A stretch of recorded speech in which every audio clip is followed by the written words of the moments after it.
Gema Katolik, Gema Katolik. Para umat penolak Injil asli dan penolak keilahian Yesus menyatakan Yesus akan turun pada akhir zaman, akan meluruskan dan mengoreksi ajarannya. Betulkah demikian? Jika demikian, mengapa Yesus sebelum naik sorga tidak menolak disembah? Dan Yesus tidak menolak disebut Allah depan murid-muridnya. Untuk jelasnya, mari kita ikuti penjelasan lengkap video ini. Jika Yesus bukan Tuhan, mengapa ia tidak menolak disembah saat 40 hari setelah bangkit? Bayangkan sebuah momen yang terjadi 2000 tahun lalu. Seorang pribadi bangkit dari kematian bukan hanya hidup kembali, tetapi hidup dalam kemuliaan yang tidak dapat ditahan oleh ruang dan waktu. Ia berjalan bersama para murid. Ia makan bersama mereka. Ia berbicara selama 40 hari, mengajar tentang kerajaan Allah. Dan di tengah semua itu, ia didekati, disembah, sujud di hadapannya. Pertanyaannya, kalau benar Yesus bukan Tuhan, mengapa ia tidak menolak disembah saat itu? Mengapa ia tidak mengoreksi ajaran para murid? Dan mengapa ia harus menunggu akhir zaman untuk meluruskan sesuatu yang bisa diluruskan saat ia masih hidup? Inilah pertanyaan besar yang tidak mampu dijawab oleh para umat agama penolak Injil asli dan para umat penolak keilahian Yesus. Dan hari ini, kita akan membahasnya secara logis, mendalam, dan dengan bukti-bukti historis serta kitab suci dalam perjalanan sejarah. Selalu ada kelompok umat agama yang berusaha mengubah identitas Yesus. Sebagian mengubah hanya nabi. Sebagian menyebut hanya manusia hebat.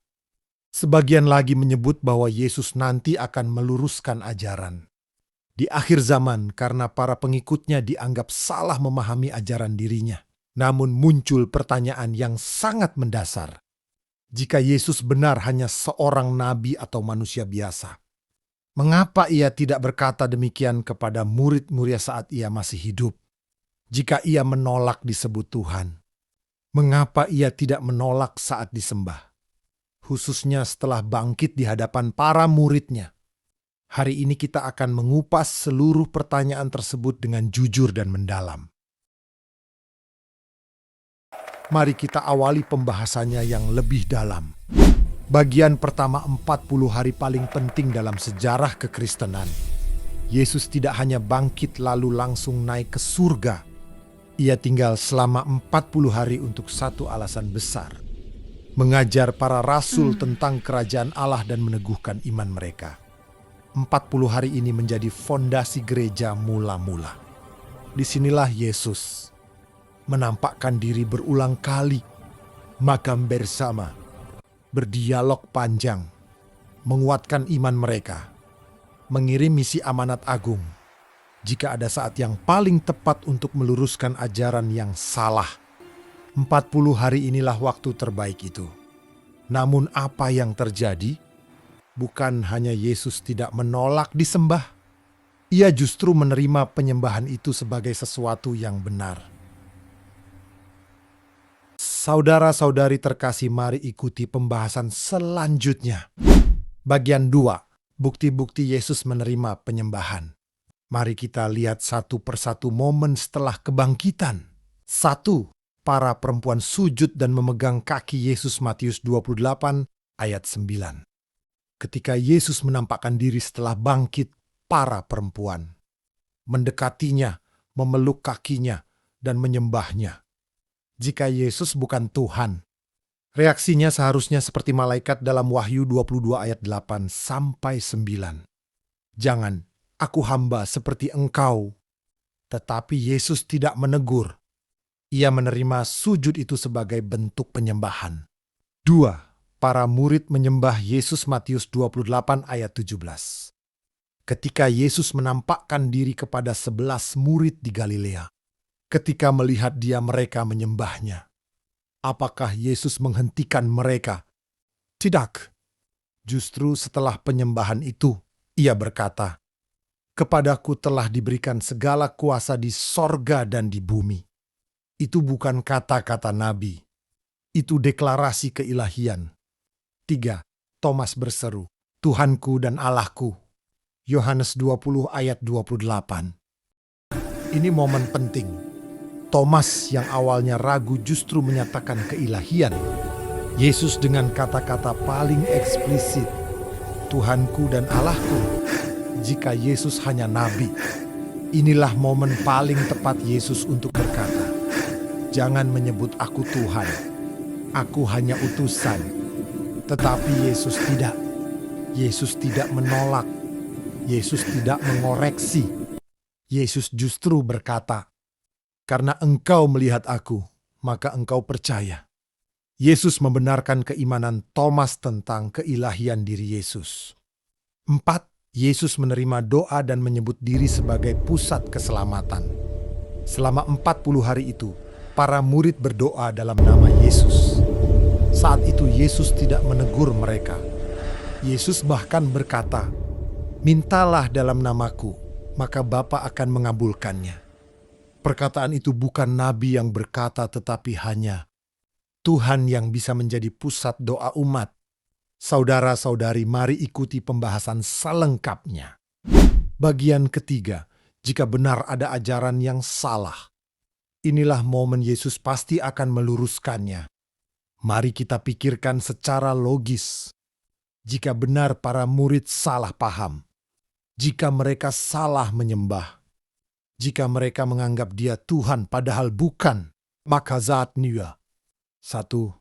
Yesus pasti mengoreksi kesalahan besar muridnya saat itu. Maka tidak ada nabi yang membiarkan manusia menyembah dirinya.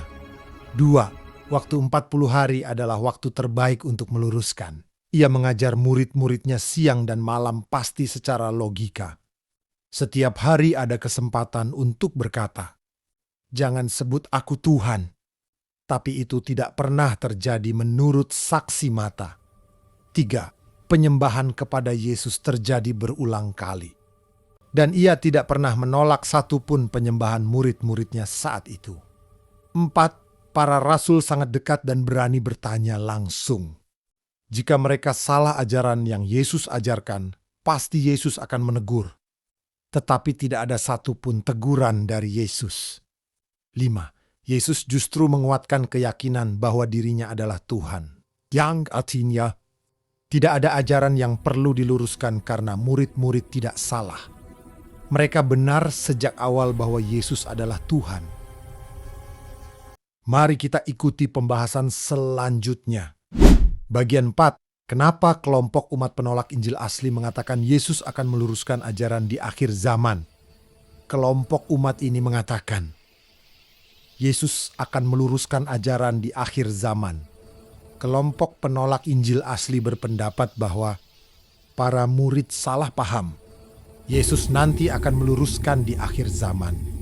Masalahnya, klaim ini bermasalah secara historis dan logis. 1. Tidak ada catatan dari abad pertama yang mengatakan hal itu. Tidak ada Injil, tidak ada surat rasul, tidak ada dokumen gereja purba yang mengatakan Yesus akan meluruskan kesalahan gereja. 2. Tidak ada bukti Yesus merencanakan koreksi di masa depan.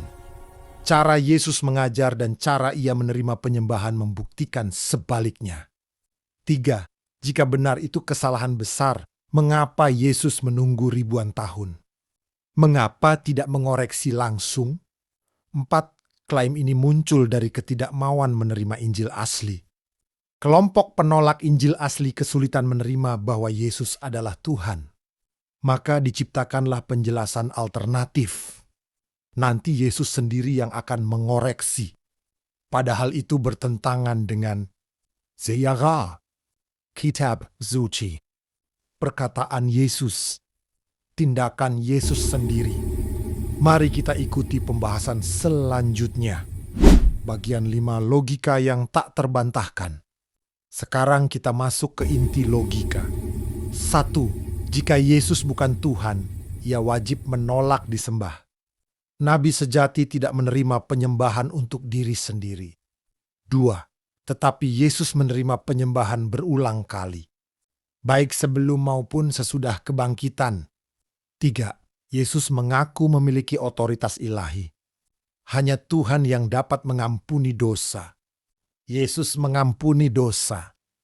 Hanya Tuhan Alfa dan Omega. Yesus menyebut diri yang awal dan yang akhir. 4. Para murid menyerahkan nyawa mereka demi keyakinan bahwa Yesus adalah Tuhan. Mustahil mereka salah mengerti. Mereka mendengar, melihat, menyentuh, dan hidup bersama Yesus bertahun-tahun. 5. Jika salah, Yesus bisa membetulkan saat itu juga. Tetapi ia tidak pernah melakukannya. 6. Menunggu akhir zaman untuk mengoreksi adalah tidak logis. Kenapa Yesus menunggu 2000 tahun untuk meluruskan sesuatu yang ia bisa luruskan dalam 5 detik? Tidak masuk akal. Saudara-saudari terkasih, mari ikuti pembahasan selanjutnya. Bagian 6. Kesaksian para murid yang melihat langsung. Setelah kebangkitan, para murid bukan hanya mendengar kabar, mereka melihat sendiri, menyentuh sendiri, dan menyembah dengan seluruh hati. Mereka tidak sedang berhadapan dengan guru yang kembali hidup. Mereka sedang melihat Tuhan yang bangkit dalam kuasa. Mereka menyembah bukan karena emosi, bukan karena sugesti, bukan karena tekanan sosial, melainkan karena realita yang berdiri tepat di hadapan mereka. Yesus hidup, dan ia menunjukkan dirinya dalam cara yang hanya bisa dilakukan oleh Allah yang berkuasa atas hidup dan mati. Ketika Thomas menyentuh tangan dan lambungnya, ia tidak menemukan halusinasi atau ilusi spiritual. Ia menemukan bukti, dan bukti itu membuatnya berlutut sambil berkata, "Tuhanku dan Allahku." Yesus tidak menolak, tidak mengoreksi, tidak meluruskan. Ia menerima, karena ia memang layak menerimanya. Para murid yang mima kemudian pergi ke seluruh dunia, membawa kesaksian yang sama. Tidak ada satupun dari mereka yang menyangkal apa yang mereka lihat. Bahkan ketika harus membayar dengan hidup mereka, orang mungkin rela mati demi keyakinan. Tetapi tidak ada orang yang mau mati demi kebohongan.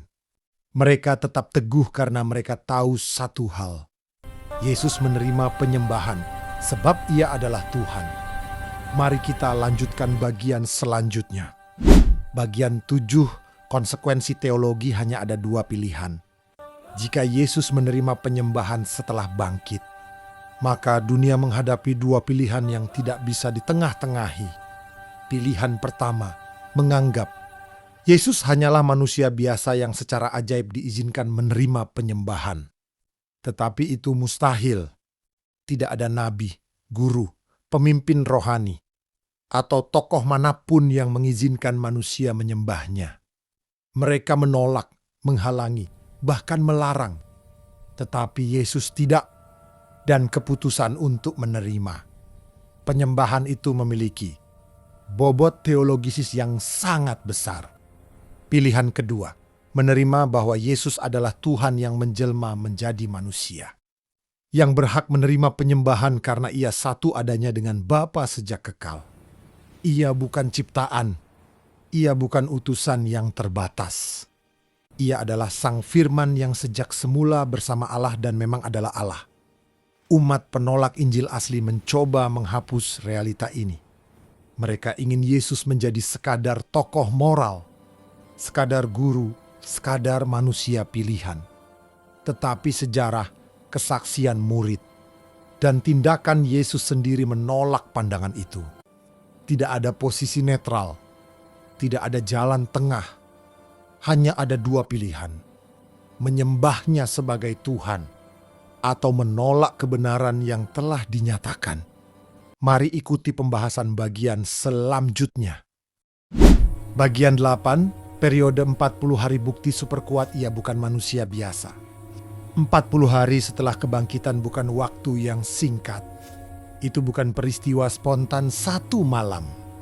Itu adalah masa pengujian, masa peneguhan, masa pengajaran ilahi sebelum Yesus kembali ke sorga. Selama 40 hari itu, Yesus menunjukkan hal-hal yang tidak mungkin dilakukan manusia biasa.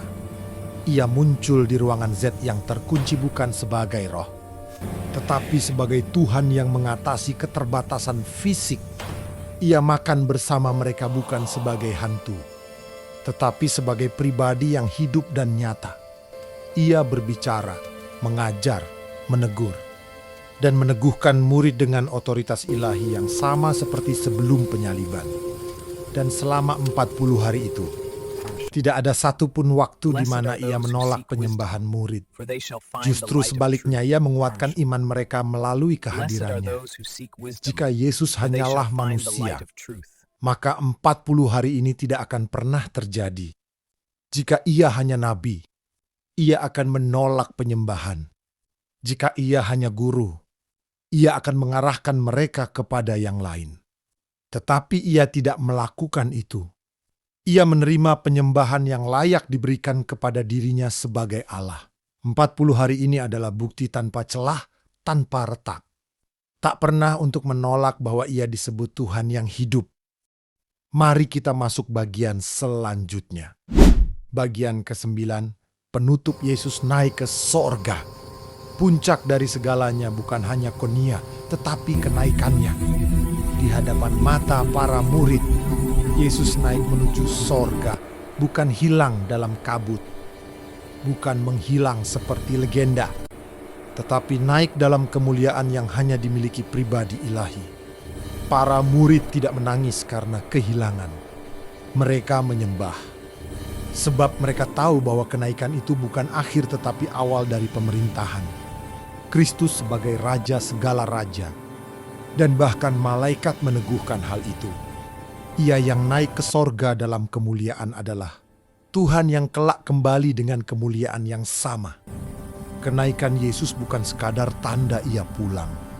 Kenaikan itu adalah deklarasi surgawi bahwa Yesus adalah Tuhan yang duduk di sebelah kanan Bapa, memerintah dalam kemuliaan kekal.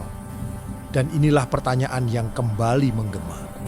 Jika Yesus bukan Tuhan, mengapa ia menerima penyembahan saat ia naik ke surga? Jawabannya hanya satu, karena ia memang Tuhan. Iman Katolik tidak dibangun dari pendapat manusia. Iman kita berdiri di atas kesaksian para murid sejarah gereja perdana. Dan tindakan Yesus sendiri yang menerima penyembahan sebagai Tuhan. Ia hidup, bangkit, ia naik, ia memerintah. Dan setiap kali kita bersujud di hadapan salibnya, kita menjalani iman yang sama dengan para rasul 2000 tahun lalu.